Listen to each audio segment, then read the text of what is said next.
if you have been thinking about creating a functional minimalist wardrobe that is very simple, it's easy to manage, where you can find everything when it's not overflowing with unnecessary things, I got some tips for you.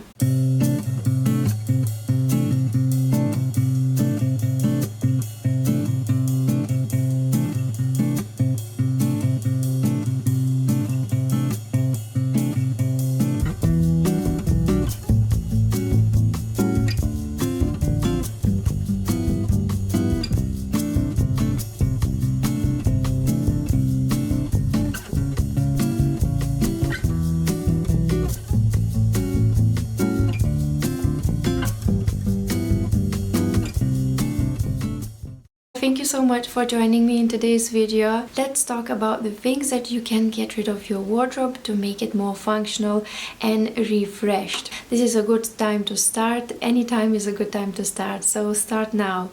Okay, so the very first thing that I wanted to mention is very simple, very easy to do. I think if you have issues with decluttering and you just started at the very first category, I suggest you go through your socks and see what socks you no longer need. Maybe there are some socks that are washed out, too small, they got shrunk, or maybe it has holes in it. I have black and white socks. I don't have any other socks, and all of them are the same type. So I have the short socks for the trainers, white and black, and I have longer ones, just black. It's very easy for me to do the laundry with that type of socks because no socks ever get lost. I know that sometimes people like wearing colorful socks, and that is fine, it's a lot of fun, but personally I felt like I will opt out of this. I used to do that a lot, but I would have a lot of lost socks. I just thought that I want to have one headache less, so that's what I've done.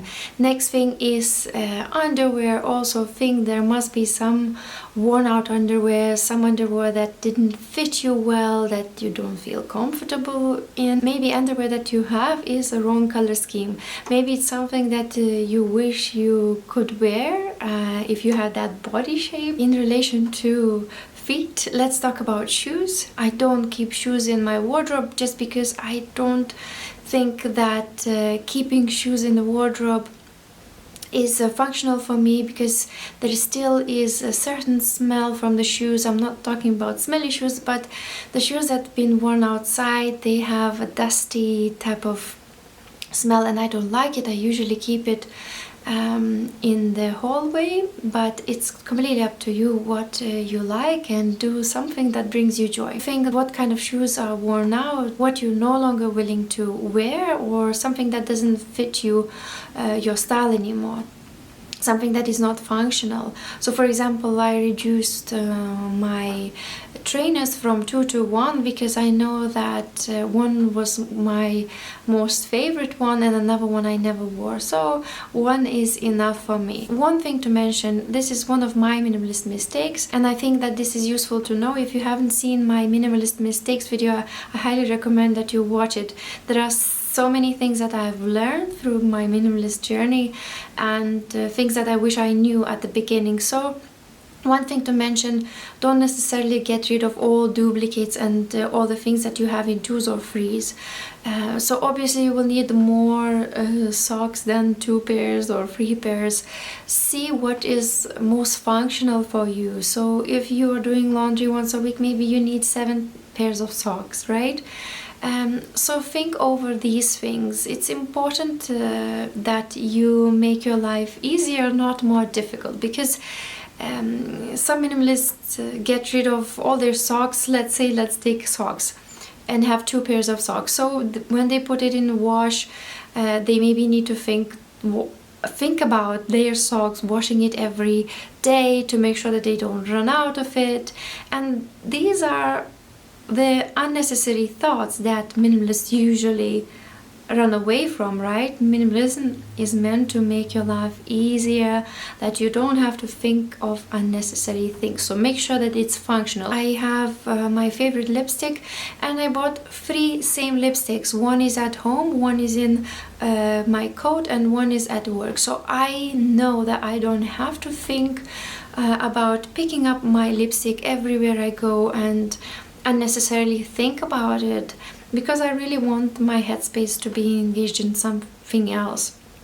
So that's what I mean, the same thing with the wardrobe. Think how many items you functionally need. Another thing to create is to take certain occasional items out of your wardrobe so they don't clutter it. Put it somewhere in storage. Maybe you will need those high heels if you have a special occasion, but you are not a high heel person. However, if there is any kind of special occasion, you can take them out of your storage and wear it. And again, if you have any special occasion, perhaps it is better to just rent the outfit out or borrow it from a friend. Next thing to get rid of is something that you haven't worn for a year, for a season, or so on. So for example, I've gone through my sweaters that I kept from last winter, and those I've gotten rid of because I knew that I wore them very rarely last winter, so why do I need to keep them this winter? And I really didn't feel any joy out of looking at them or wearing them when I was trying it on. So it's gone out of my wardrobe. If you see that you haven't worn a certain item for a long period of time, just get rid of it. You don't need it, or put it in a maybe pile, but do not keep it in your current wardrobe. Okay, next thing that I have gotten rid of and I never bring it back to my wardrobe is hard to care items. And what I mean by that, the clothes that need dry cleaning or that are color fast or need some kind of special sprays to iron it, or clothes that need to be washed in a certain way. I really don't want to be bothered by that, so those items are gone from my wardrobe, and I'm really happy that I'm able to do a very simple laundry. I also have a simple laundry routine. My simple laundry care video is quite popular on YouTube, so have a look, maybe you will find some tips for yourself. Next category to look at if you want to create a functional minimalist wardrobe is to look at the clothes that don't fit you anymore.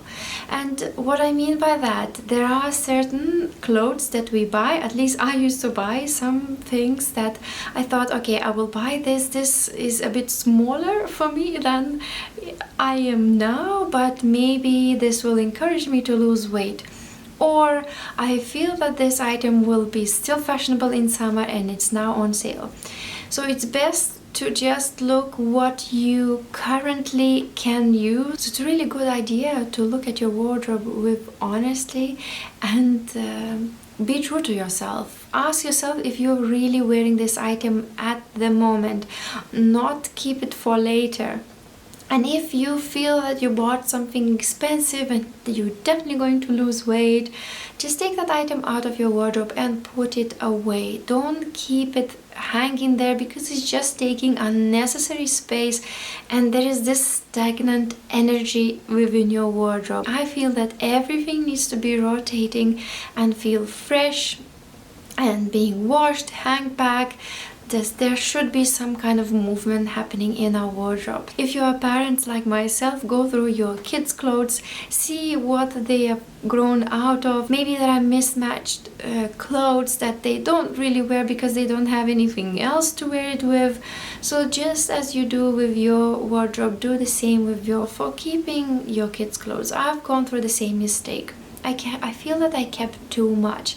I really didn't want my kids to let go of that idea that they are growing up. Slowly they will be leaving me.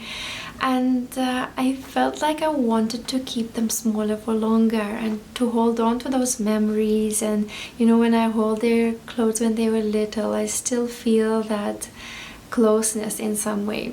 But choose a couple of items that are very dear to you, that have memories that when they grow up, that will remind you of them and the special moments that you have with them. Think about it. The clothes could help somebody else. Maybe you have a friend in need who are on low income, whom you want to help. Maybe it's a charity that you want to support. Maybe it's a refugee camp or anything else where you want to donate. Next thing, clothes that don't mix and match. Okay, some unique pieces that are out there, sometimes we buy them on sales or if it's in fashion. I have gotten rid of all of the fashiony pieces, and I'm just keeping something that I feel like it's classic and that will not expire, hopefully not for next few years. I feel like I've made a good decision by getting rid of those trendy pieces, just because dressing up it's much easier for me. I've had so many times put on some fashionable piece and I've taken it off. I have replaced it with something else that I feel more comfortable in. So those items that are very fashionable, that look good on others, there are some items that we buy because we saw our friend or colleague or acquaintance wear it and we thought, wow, they look really good in it, because maybe they feel good wearing it, but not necessarily you will get the same feeling out of it. Just think what kind of style you currently have, what fits your lifestyle in the best way. For example, if you used to run and you no longer run, maybe you don't need a lot of tracksuits. If you're no longer going to gym, you will not need so much of gym gear. I suggest that you explore such projects as 33 items wardrobe, or maybe creating your uniform wardrobe. That's what I like. I don't like to be counting my items. I feel like it's absolutely unnecessary. I just want to have a functional wardrobe. I don't mind if I have more than 33 items or less, and I'm not gonna go buying the extra two if I have 31 items. I feel that creating a functional uniform wardrobe works best for me because I can mix and match all of the items without thinking too much, and I just like it that way. Next thing to get rid of is unwanted gifts or the things that people pass on you. I remember the time when I used to be at school and my mom would be giving me her clothes that she's no longer wearing, but I feel that she just had a guilt of not getting rid of it herself and putting it to good use and maybe helping me to create a certain style. The same thing still happens with our moms, with our sisters, with our friends. People pass their items on us, and sometimes when we visit them they say, oh, would you like to have this item, it looks so nice on you, and we just don't feel good to say no, because we know that people are thinking about us and they want to help us. So I've left the best tip for the very end, and this is the most important thing for me when I'm buying clothes and deciding what kind of clothes I'm going to keep. So the most important thing for me is that clothing item would make me feel confident. I'm not talking about any kind of false confidence, wearing very stylish clothes that will somehow bring me confidence that I don't have. I'm not talking about that. I'm talking about things that you don't feel comfortable and confident in. Meaning, I gotten rid of all my turtlenecks. I had one super dry sweater that I really liked as a sweater. It looks nice when it's hanging, but when I'm wearing it, because it had a turtleneck, I really thought that I need to get rid of it, because every time I wore it I didn't feel well. I felt kind of out of place. It just didn't make me feel right. I noticed that I look best in V-necks, so I gotten rid of most of my round necks unless the neck is just a little bit lower to open up my neck. I feel that if I'm covering my neck, then I just become shorter. Same thing goes with the trousers. I cannot wear boot cut or the trousers that go wide or wide fit trousers. It has to be slim fit. For me, all of my trousers are slim fit. I just don't feel confident or comfortable in the different trousers. Go through your items and think what kind of clothes make you feel better, more confident, and fit you, fit your style, fit your inner state. This will be it from my side. Please let me know what are your tips for decluttering the wardrobe. I do read your comments and I find your tips also very useful, and I incorporate it in my minimalist lifestyle. Thank you so much again for watching, and I will see you in my next video soon. Bye bye for now.